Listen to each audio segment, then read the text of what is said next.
Olá, sejam bem-vindos à nossa sexta aula de Planejamento e Controle da Produção. Na aula de hoje falaremos sobre os temas previsão de demanda, mas abordando a questão de previsão agregada e regressão linear. Estão prontos? Vamos lá então para a nossa aula.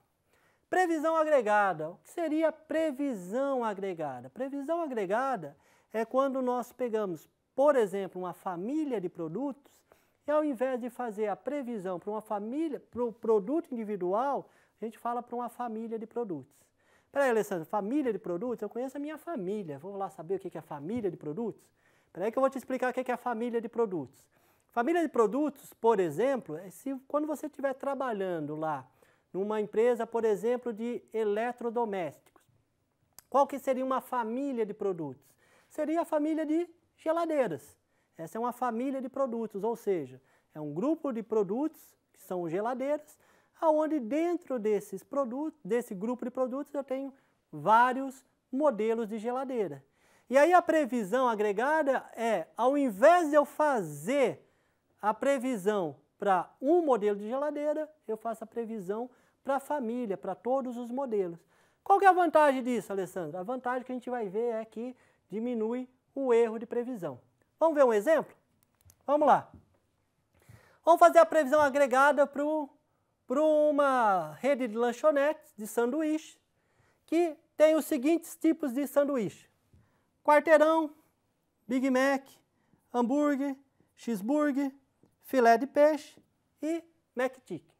E aqui eu tenho as minhas previsões de demanda. 2.500 unidades para o quarteirão, 6.000 para o Big Mac, para o hambúrguer 4.500, depois tenho até o total, somando tudo, 18.000 unidades.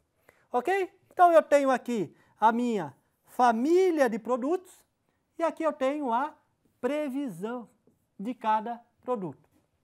Vamos lá, então a previsão da família é de 18.000 unidades. O que acontece quando eu faço a previsão, comparo a minha previsão com as vendas reais? Então eu tenho na segunda coluna a previsão e na terceira coluna as vendas reais. O que eu tenho? Eu tenho 1.930 foram as vendas reais e 2.500 era a previsão. Eu errei em quanto? Errei em 22,8%. Mas espera aí, como é que você chegou em 22,8%? Muito simples. Eu peguei os 1.930 e dividi por 2.500. E eu cheguei que o erro de previsão foi de 22,8%. Vamos ver o próximo? O Big Mac. A previsão era de 6.000. Eu vendi 7.269. Se eu pegar 7.269 e dividir por 6.000, o que vai acontecer? Eu vou ter um erro de previsão de 21,1%. Se eu fizer isso com todos, eu vou ter lá todos os erros de previsão. E aí eu tenho o seguinte, se eu for fazer a média do erro por tipo de sanduíche, eu tenho, se eu somar 22,8 com 21,1, com 10,6, com 9, com 19, com 41,6 e dividir pelo número total de sanduíches, que é 1, 2, 3, 4, 5, 6, eu vou achar que o meu erro médio é de 20,8%. Então, o erro médio por produto é se eu pegar o erro médio, de 20,8%. Agora, olha que interessante. Se eu somar todas as vendas reais, dá 18.443. Se eu pegar isso e dividir por 18.000, o erro é de 2,4%. Ou seja, por que acontece isso? Porque em alguns eu erro para mais e outros eu erro para menos. Então, o que vai acontecer? Ele tem um balanço, o erro agregado da previsão agregada é menor. Ok? Entendemos isso? Vamos seguir então em frente. E aí a gente vai falar agora do que a gente chama de modelos causais para a previsão de demanda. O que é um modelo causal? É aquele que a gente falou na aula passada, aonde eu tenho uma causa que influencia a demanda. Por exemplo, pode ser o preço. Então vamos ver o nosso modelo causal. A previsão de uma variável é derivada a partir da interpretação de outras variáveis relacionadas, ou seja, a causa. Ou seja, o preço do produto ele tem um efeito sobre a quantidade de produtos vendidos, uma causa. Vamos ver alguns exemplos? O exemplo é o seguinte: conforme aumenta o preço dos combustíveis, vai aumentar o número de carros mais econômicos vendidos, por exemplo, de carros 1000. Então, o preço do combustível, ele impacta, é uma causa na venda de carros mais econômicos. Vamos ver mais um exemplo? O aumento de pessoas tomando muita incidência solar, tomando muito sol, indo muito para a praia, por exemplo, aumenta o número de casos de pessoas internadas no hospital com problemas de pele ou de incidência solar, muitos problemas de pele. Ou seja, existe uma causa. Muitas pessoas tomando muito sol durante muito tempo faz com que aumenta, por exemplo, a demanda de pessoas indo no hospital com algum probleminha de saúde relacionado a queimaduras ou problemas na pele, a excessiva quantidade de incidência solar. Um último exemplo: se diminuir o preço da passagem aérea, o que vai acontecer? A gente vai ter um aumento do número de pessoas viajando de avião. Então, existe uma causa, existe um efeito direto, né? Então, isso é o que a gente chama de um modelo causal, existe uma causa. Ok? Qual que é o desafio de fazer a previsão de demanda? Um dos desafios é encontrar variáveis causais confiáveis ou que tenham relações óbvias com a variável de previsão. É encontrar realmente quais são as variáveis que efetivamente impactam. Por que isso? Porque eu posso encontrar variáveis que, de repente, eu acho que impactam, mas não têm impacto. Então, o meu desafio é encontrar essas variáveis que efetivamente causam, são variáveis causais, impactam na minha demanda. O modelo de regressão linear é um modelo bastante simples. Lá nas aulas de estatísticas, vocês já devem ter visto como faz o cálculo de regressão linear, que a gente vai fazer mais uma aplicação dele na questão de previsão de demanda.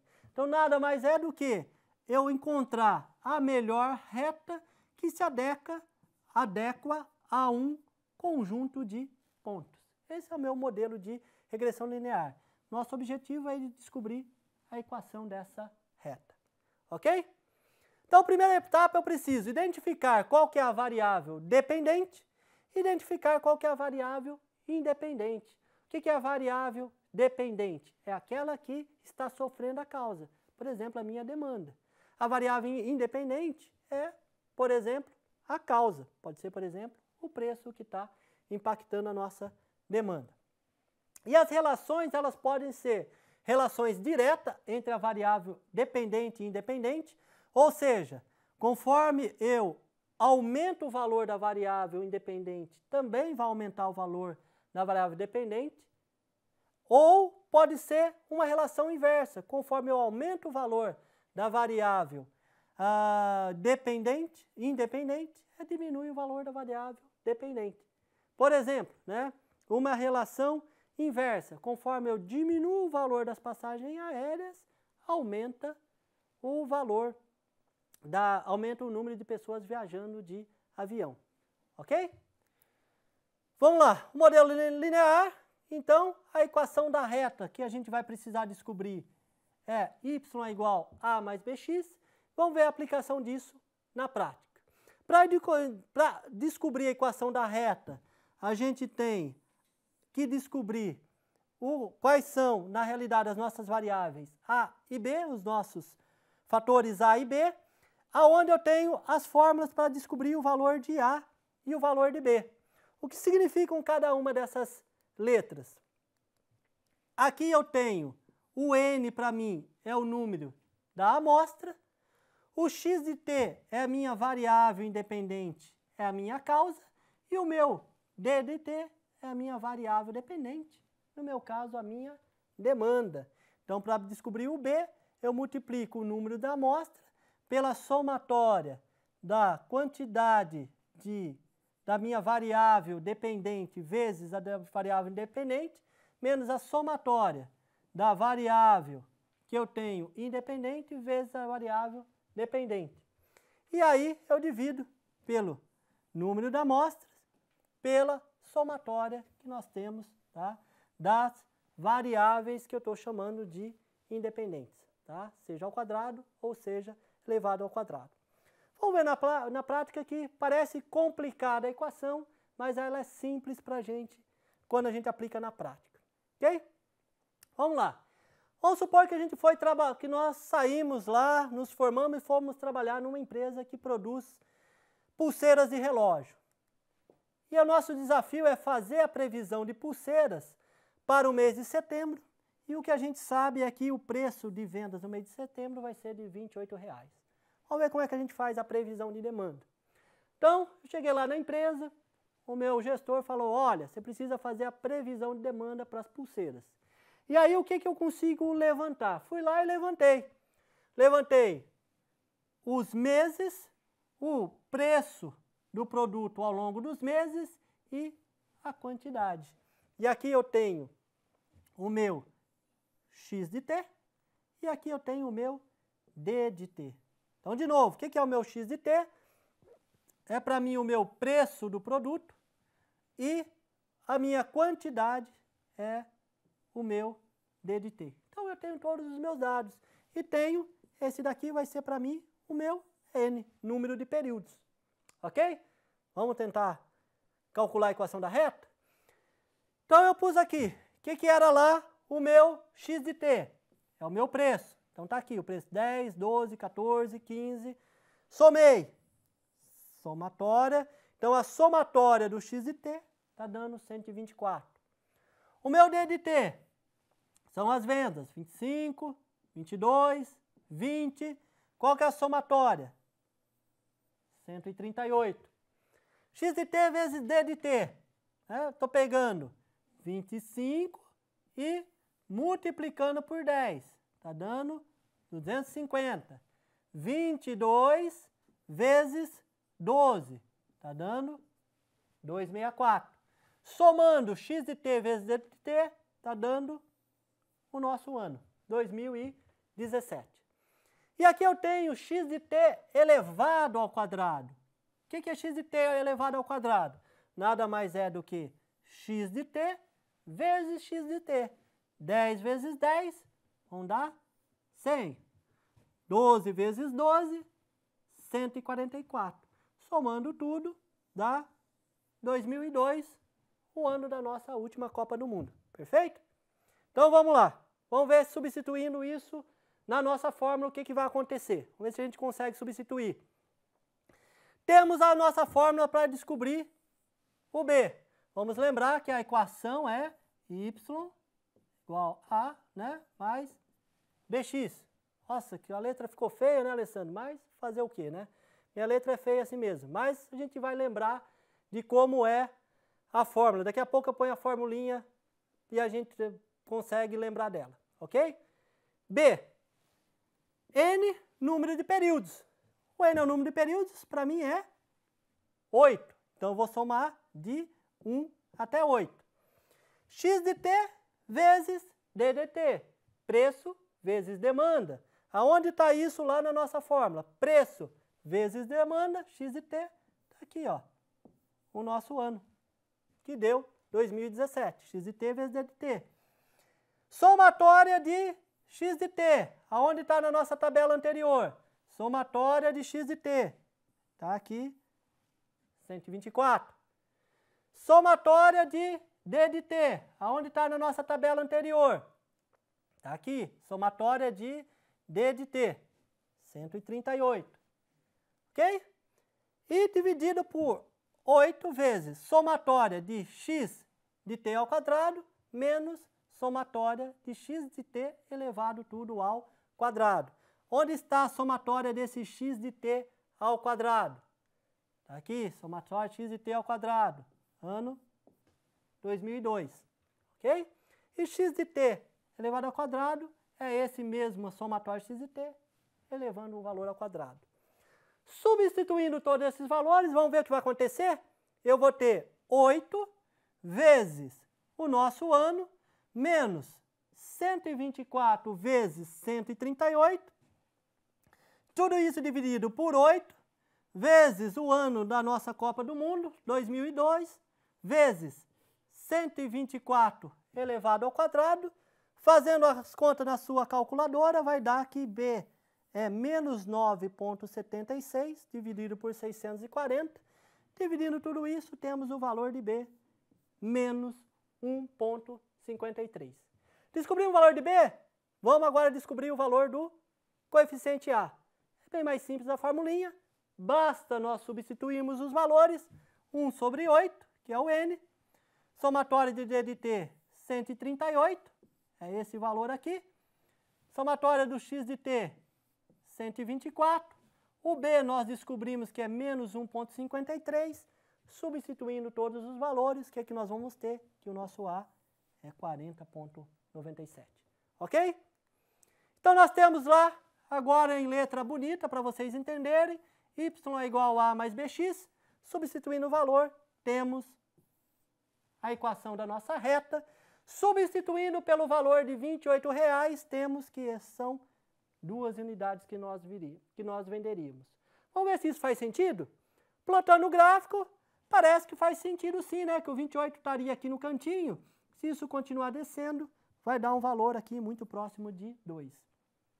Mas isso não pode ficar no feeling, somos engenheiros, certo? Precisamos ter uma certeza, não pode ficar no achômetro. Vamos lá então descobrir se essa é uma boa, se essa previsão está adequada ou não. Para isso a gente tem o que a gente chama coeficiente de correlação. Para que serve o coeficiente de correlação? Para determinar, mede o grau de qualidade que a nossa reta obtida se ajusta aos dados. Ou seja, mede a força de relação entre as variáveis. Ele serve para medir o quê? Se a sua variável independente afeta na variável dependente. Ok? Então ele serve para medir isso. E aí a gente sabe que se o R² estiver no valor de 0,85, ele está acima disso, né, ou valores próximos a isso, a gente fala que é uma boa previsão. Como é que eu calculo o valor do R? Temos a expressão matemática. Aqui eu tenho somatória do preço do produto. Aqui eu tenho a somatória da demanda, é o meu D de T e aqui é o meu X de T. Basta. Aqui eu tenho novamente aquela planilha que a gente havia desenvolvido, com todos os valores. Basta simplesmente você ir lá e substituir os nossos valores. Ok? Substituindo os valores, aqui o N é o 8, somatória, né? Tem aqui o meu 2017, menos somatória de X é o 124, somatória de Y é o 128, né? Tudo isso dividido por essa raiz. N é 8, somatório de x² lá está o meu 2002, 124 vezes 124, tá? E aí a gente só substitui os valores. Substituindo esses valores e fazendo essas contas, a gente vai descobrir que o nosso R é menos 0,98 e o nosso R ao quadrado dá 0,96, que é uma boa adequação. Mas alguém pode falar, Alessandro, você está na idade da pedra, existe uma coisa chamada Excel que faz isso para mim. Exatamente, existe o Excel que faz isso e aí, na realidade, a gente só precisa entender o que o Excel está fazendo lá dentro. Então, vou mostrar para vocês rapidinhos, em poucos slides, para aqueles que ainda não conhecem, que dá para fazer isso via Excel. Como é que eu faço? Primeira coisa, eu abro uma planilha Excel, insiro os dados, que o nosso Excel não vai adivinhar os dados, certo? Eu insiro lá os dados na nossa planilha de Excel, seleciono os dados e peço para ele plotar um gráfico. Como é que eu peço para ele plotar o gráfico? Eu venho aqui nessa abinha de dispersão, seleciono o tipo do gráfico que eu quero de dispersão e peço, na realidade, né, para ele plotar o nosso gráfico. Uma vez que ele plotou o nosso gráfico, está aqui o nosso gráfico de demanda pelo preço ao longo do tempo, eu vou selecionar, clicar com o botão direito e ele vai me dar a seguinte opção, tá? Adicionar linha de tendência. Vamos dar um zoom nessa caixinha. Quando você clica com o botão direito, ele, dando um zoom aqui, ele vai aparecer a seguinte caixinha.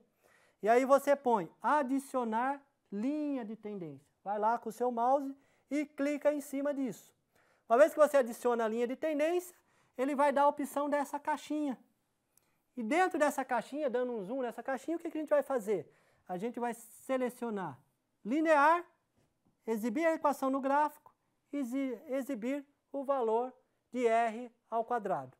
Fazendo isso, ele nos dá a equação da reta e nos dá o valor do R ao quadrado. Ok?